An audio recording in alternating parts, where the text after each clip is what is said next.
नमस्कार। राजस्थान की तमाम फटाफट खबरों में आपका स्वागत है। राजस्थान की खबरों के लिए आपसे निवेदन कि यदि आपने हमारे चैनल को सब्सक्राइब नहीं किया तो कृपया करके आपके अपने चैनल को सब्सक्राइब कर लें। आप सब्सक्राइब करते हैं तो हमें हिम्मत होती है सही और सच्ची खबरें और उन खबरों को आप तक पहुंचाने की जो मीडिया आपसे छुपाता है। तो क्या है आज की वो बड़ी खबरें जो मीडिया में या तो बहुत कम कवरेज है या बहुत खबरें छुपाई गई है। तो अखिल राजस्थान राज्य कर्मचारी संयुक्त महासंघ के 7 संकल्पों को पूरा करवाने के लिए 12 जनवरी चेतावनी महारैली जयपुर में होगी। महासंघ के प्रदेश अध्यक्ष महावीर शर्मा ने बताया कि ये 7 संकल्प हैं। पदोन्नति विसंगति दूर करवाना, वेतन विसंगति दूर कराना, पुरानी पेंशन योजना की सुरक्षा सुनिश्चित करना, संविदा कार्मिकों का नियमितीकरण करवाना, पारदर्शी स्थानांतरण नीति जारी करवाना, विभिन्न विभागों, निगम और बोर्ड को समाप्त कर किए जा रहे निजीकरण को बंद करवाना और कर्मचारियों की सुरक्षा सुनिश्चित करवाना है। तो बड़ी खबर, महासंघ के 7 संकल्पों पर महारैली 12 जनवरी को। इसमें सबसे बड़ी मांग संविदा कार्मिकों का नियमितीकरण करवाना सबसे बड़ी मांग है। अब देखना यह है कि सरकार संविदा कार्मिकों को कब तक नियमितीकरण करती है। तो 12 जनवरी चेतावनी महारैली जयपुर में होगी। वहीं जयपुर के कॉन्स्टिट्यूशन क्लब में कांग्रेस विचारधारा से जुड़े पंचायती राज जनप्रतिनिधियों की शुक्रवार को राज्य स्तरीय बैठक हुई। बैठक में कांग्रेस के जिला प्रमुखों व जिला परिषद सदस्यों ने भाग लिया। सांसद मुरारी लाल मीणा, पूर्व मंत्री अशोक चांदना भी बैठक में शामिल हुए। पीसीसी चीफ गोविंद सिंह डोटासरा ने चुनाव की रणनीति पर चर्चा की। वह बोले, चुनाव आयोग ने प्रदेश में 40 लाख लोगों के नाम काटने का काम किया गया। कांग्रेस में बूथ लेवल एजेंट नियुक्त कर दिए गए हैं, इसलिए अधिकांश कांग्रेस के नेता अपने वोटरों के नाम बचाने में कामयाब रहे।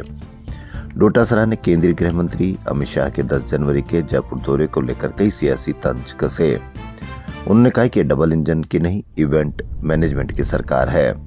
इनके युवा महोत्सव में 100 लोग भी नहीं आए और जनता के करोड़ों बहा दिए। डोटासरा ने कहा कि शाह 4-5 बार राजस्थान आ गए, कानून व्यवस्था की कितनी बुरी स्थिति है इस पर एक बार भी नहीं बोले। भाजपा प्रदेश अध्यक्ष मदन राठौड़ पर बोले कि वह यह नहीं बता पा रहे कि मनरेगा में 40% जो राज्य का पैसा निर्धारित किया गया, क्या वह रकम प्रदेश देने में सक्षम है। तो डबल इंजन नहीं, इवेंट मैनेजमेंट सरकार, ये कहना है डोटासरा का।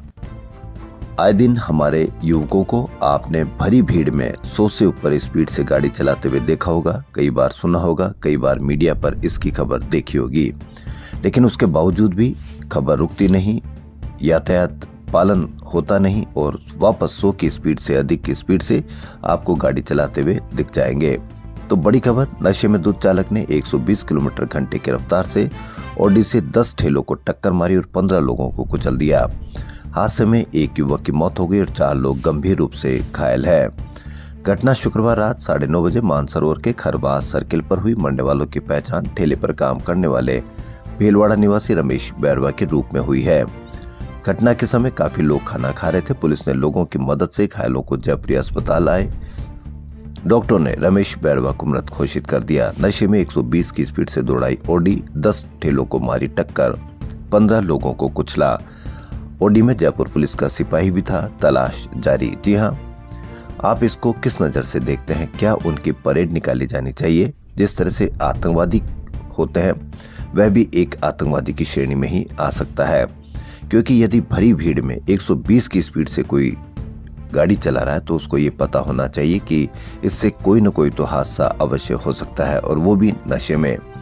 लेकिन आए दिन इस तरह की खबरें आपको देखने को मिलती है। हमारे युवा हादसे का शिकार होते हैं, लेकिन कहीं पर भी कोई सरकार की पाबंदी नहीं, कहीं पर भी कोई सरकार की इतनी कड़ी कार्रवाई नहीं ताकि आगे ऐसे हादसे ना हो सके। कार इतनी तेजी से आई कि लोग संभल भी नहीं पाए थे। एक साल में 80,000 चालान किए गए, 6,000 लाइसेंस निरस्त किए गए हैं, लेकिन हो सकता है कि उसका लाइसेंस ही नहीं बना हो। इसलिए आप समझ सकते हैं कि जब लाइसेंस ही नहीं बना तो उसका डर काहे का। खेलों में बड़े बदलाव की तैयारी शुरू हो गई। नेशनल स्पोर्ट्स गवर्नेंस एक्ट 2025 लागू होने के बाद 20 साल पुराने राजस्थान स्पोर्ट्स एक्ट 2005 में भी संशोधन की कवायद तेज हो गई है। रजिस्ट्रार की पावर घटेगी, स्पोर्ट्स बोर्ड होगा ताकतवर। नेशनल स्पोर्ट्स गवर्नेंस एक्ट 2025 की तर्ज पर राजस्थान स्पोर्ट्स बोर्ड बनेगा। अब देखना यह है कि स्पोर्ट्स बोर्ड जब ताकतवर होगा तो कितना खिलाड़ियों को इससे फायदा होगा। आपको बांग्लादेश की खबर कितनी दिखाई जाती है मीडिया पर? क्या आप उससे असुरक्षित महसूस करते हैं, भय खाते हैं, या आपको राजस्थान के 158 शहरों की हवा में जहर, प्रदूषण स्तर 10 पीएम से अधिक, क्या आप इससे ज्यादा असुरक्षित महसूस करेंगे?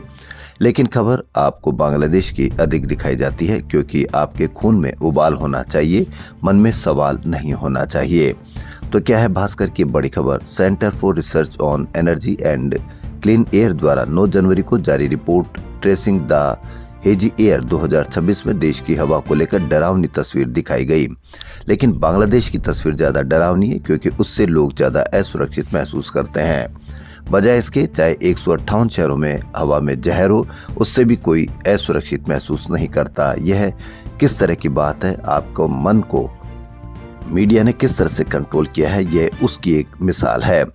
रिपोर्ट के अनुसार भारत का राष्ट्रीय स्वच्छ वायु कार्यक्रम प्रदूषण रोकने में विफल रहा है। राजस्थान देश भर में दूसरा सबसे प्रदूषित राज्य है।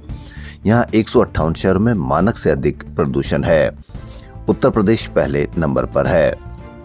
इस रिपोर्ट में यह भी बताया गया है कि 96% प्रदूषित शहरों के पास हवा साफ करने का कोई ठोस एक्शन प्लान ही नहीं है। क्योंकि ठोस एक्शन प्लान इसलिए नहीं है क्योंकि जनता सजग नहीं है। जनता बांग्लादेश से ज्यादा असुरक्षित महसूस करती है, चाहे उसके हवा में जहर हो, चाहे उसके घर में बच्चा बेरोजगार हो, चाहे वह खुद महंगी शिक्षा के लिए तड़प रहा हो, उसका वेतन नहीं बढ़ रहा हो, इसके लिए परेशान हो रहा हो, लेकिन उससे कहीं कोई फर्क नहीं पड़ता, क्योंकि मीडिया समझ गया है कि बांग्लादेश की खबर दिखाएंगे तो सारी जनता उससे साथ रहेगी और असुरक्षित महसूस करेगी। तो सिर्फ उसको बांग्लादेश में शांति चाहिए, चाहे उसके अपने शहर में प्रदूषण भरा हो, चाहे उसका बच्चा बेरोजगार हो, उससे कहीं कोई फर्क नहीं पड़ता। राजस्थान पुलिस में भर्ती हुए 10,000 जवानों को शनिवार को राजस्थान पुलिस अकादमी में केंद्रीय गृह मंत्री अमित शाह नियुक्ति पत्र देंगे। रात तक पूरे राजस्थान से जवान जयपुर पहुंच गए थे। शुक्रवार को मुख्यमंत्री भजनलाल शर्मा ने आरपीएफ पहुंचकर तैयारियों का जायजा लिया। अमित शाह शनिवार को एयरपोर्ट से हेलीकॉप्टर से आरपीएफ पहुंचेंगे। इसके लिए आरपीएफ में अस्थायी हेलीपैड बनाया गया। सीएम विजिट के दौरान डीजीपी राजीव शर्मा व पुलिस कमिश्नर सचिन मित्तल सहित कई अधिकारी मौजूद रहे। इस कार्यक्रम में सीएम सहित प्रदेश के मंत्री और विधायक भी शामिल होंगे। अमेरिकी राष्ट्रपति डोनाल्ड ट्रंप के टैरिफ वार से जयपुर के करीब 100 ज्वेलर्स के 100 करोड़ रुपए डूबने की आशंका है। इन ज्वेलर्स ने अमेरिका के एरिजोना में होने वाले तुसान शो में हिस्सा लेने के लिए स्टॉल बुक किए। इसके लिए प्रति बूथ 1 करोड़ रुपए खर्च होगा। ऐसे में ट्रंप द्वारा भारत पर टैरिफ मौजूदा 50 से 500% तक किया जाता है, तो हर बूथ पर ज्वेलर्स को 60 से 70% नुकसान होगा। लेकिन मीडिया आपको बता रहा है कि जितना अधिक टैरिफ होगा उतना अधिक आपको फायदा होगा। तो या तो मीडिया से आप सवाल कीजिए या अपने आप को चुप रहिए, क्योंकि मीडिया ने आपको बता दिया कि टैरिफ अधिक होगा तो आपको फायदा अधिक होगा। पूर्व जलदाय मंत्री और कांग्रेस नेता महेश जोशी के खिलाफ जल जीवन मिशन घोटाले में मनी लॉन्ड्रिंग का मुकदमा चलाने का रास्ता साफ हो गया। राज्यपाल हरिभाऊ बागड़े ने महेश जोशी के खिलाफ धन शोधन निवारण अधिनियम 2002 के तहत शुरुआती तौर पर आपराधिक प्रमाणित होने पर मुकदमा चलाने के लिए मंजूरी दी है। झालावाड़ के पीपलोदी में स्कूल हादसे में जान गंवाने वाले 7 बच्चों के नाम पर अंतरिक्ष में एक छोटे ग्रह का नाम रखा जाएगा। यह क्षुद्र ग्रह झालावाड़ के पच पहाड़ स्थित महात्मा गांधी स्कूल के छात्रों ने खोजा था। प्रमिष्का इसका नाम रखा गया है। लेकिन क्या ऐसे स्कूल हादसे अब रुकेंगे या फिर कोई न कोई ऐसा हादसा होगा और हमारे नौनिहाल इस हादसे का शिकार होंगे? आपने इसकी कहीं कोई रिपोर्ट देखी कि किस तरह से हमारे स्कूलों के चेकिंग की जा रही है या जांच की जा रही है कि ताकि आगे ऐसे कोई हादसे ना हो सके? मुंबई जा रही फ्लाइट 6 घंटे लेट हुई। एयरपोर्ट पर यात्रियों ने किया हंगामा। यात्रियों ने हंगामा किया, फिर भी कोई असर नहीं होगा, क्योंकि आप जानते हैं कि प्रतिदिन किसी न किसी एयरपोर्ट पर फ्लाइट लेट हो रही है, कहीं कोई फर्क नहीं। जयपुर एयरपोर्ट से मुंबई जाने वाली स्पाइस जेट एयरलाइंस की SG651 फ्लाइट 6 घंटे से अधिक लेट होने पर परेशान यात्रियों ने टर्मिनल 2 पर हंगामा किया। यह फ्लाइट जयपुर से शाम 6:15 बजे मुंबई जाती है। हो सकता है कि आपको फ्लाइट में बैठने से ही पाबंद कर दिया जाए यदि आप हंगामा करेंगे। जयपुर के कोचिंग विद्यार्थियों से मारपीट, मोबाइल तोड़ा, 2 ट्रैफिक कांस्टेबल सस्पेंड किए गए। वाहन चालकों से अवैध वसूली का वीडियो बनाने से नाराज थे कांस्टेबल, तो वह पकड़ सकते हैं, किसी को भी मारपीट कर सकते हैं, मोबाइल तोड़ सकते हैं, लेकिन जब सस्पेंड होंगे तब उनको पता लगेगा कि किस तरह से उन्होंने काम किया है। राजस्थान कर्मचारी चयन बोर्ड की पटवार सीधी भर्ती परीक्षा 2025 में सफल रहे स्पोर्ट्स पर्सन एवं दिव्यांग अभ्यर्थियों के दस्तावेज सत्यापन के लिए विशेष शिविर लगेगा। यह शिविर 15 से 17 जनवरी तक अजमेर में आयोजित होगा। खाद्य विभाग की टीम ने शुद्ध आहार मिलावट परवार अभियान के तहत 2 दिन में 9,853 किलो अशोका ब्रांड का वनस्पति और 150 किलो मिर्च पाउडर सीज किया है।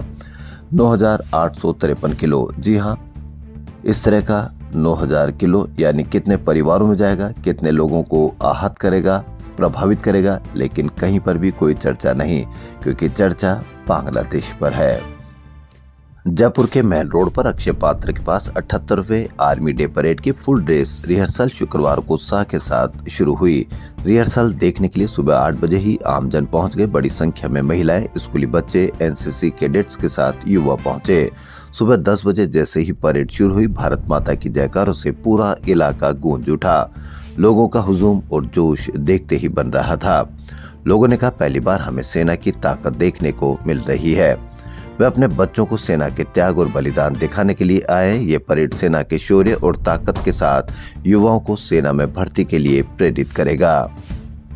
पीएम सूर्य घर योजना में घरों पर सोलर रूफटॉप प्लांट लगाने को लेकर केंद्र सरकार के निर्देशों के बाद भी राजस्थान राज्य अभी तक पिछड़ा हुआ है। सोलर प्लांट लगाने में पिछड़े राजस्थान 5वें स्थान पर आया है। मुख्य सचिव की बैठकों के बाद भी नहीं सुधरे हालात। योजना में सोलर प्लांट लगाने में गुजरात, महाराष्ट्र, उत्तर प्रदेश व केरल प्रदेश से आगे है। प्रदेश में अब तक केवल 1,22,750 प्लांट ही लग पाए हैं।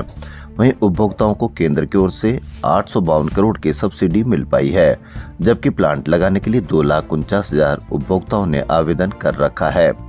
क्या कमी है, किसकी कमी है, इस पर भी आप अवश्य कमेंट करके बताएं। मुख्यमंत्री भजनलाल शर्मा शुक्रवार को सीएमओ में चिकित्सा एवं स्वास्थ्य क्षेत्र के प्रतिनिधियों के साथ बजट पूर्व संवाद किया। मुख्यमंत्री ने कहा कि राज्य सरकार स्वास्थ्य को लेकर बजट में किसी तरह की कमी नहीं रखेगी। बीते 2 वर्षों में राजस्थान के हेल्थ इंफ्रास्ट्रक्चर में बड़ा सुधार हुआ है। राजस्थान मंत्रालय अधिकारी कर्मचारी संघ की ओर से मुख्य अभियंता कार्यालय सार्वजनिक निर्माण विभाग में शुक्रवार को प्रदर्शन किया गया। बीकानेर में अंतर्राष्ट्रीय ऊंट उत्सव का शुक्रवार को आगाज हुआ। पहले दिन लक्ष्मीनाथ मंदिर से रामपुरिया हवेलियों तक निकली हेरिटेज वॉक आकर्षण का केंद्र रही।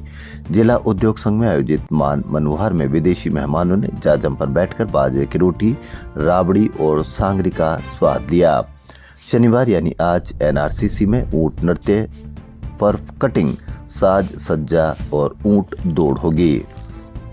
राजस्थान माध्यमिक शिक्षा बोर्ड की 2025 की बोर्ड परीक्षाओं में टॉपर रहने वाले 30,000 से अधिक विद्यार्थियों को अब तक टैबलेट नहीं मिला है।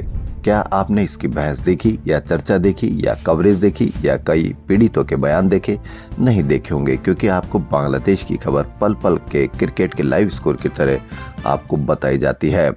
इन विद्यार्थियों के टैबलेट वितरण की फाइल वित्तीय स्वीकृति के लिए अटकी हुई है। शिक्षा विभाग ने सत्र प्रारंभ होने के 2 महीने पहले वित्तीय स्वीकृति के लिए फाइल भेजी थी, लेकिन 8 महीने बीतने के बाद भी स्वीकृति नहीं मिली।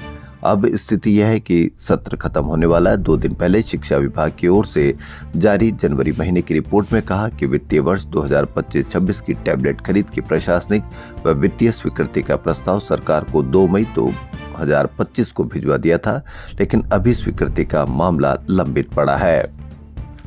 राजस्थान की खबरों में फिलहाल इतना ही। यदि आपको हमारा चैनल पसंद आ रहा हो तो आपके अपने चैनल को सब्सक्राइब कर लें। धन्यवाद।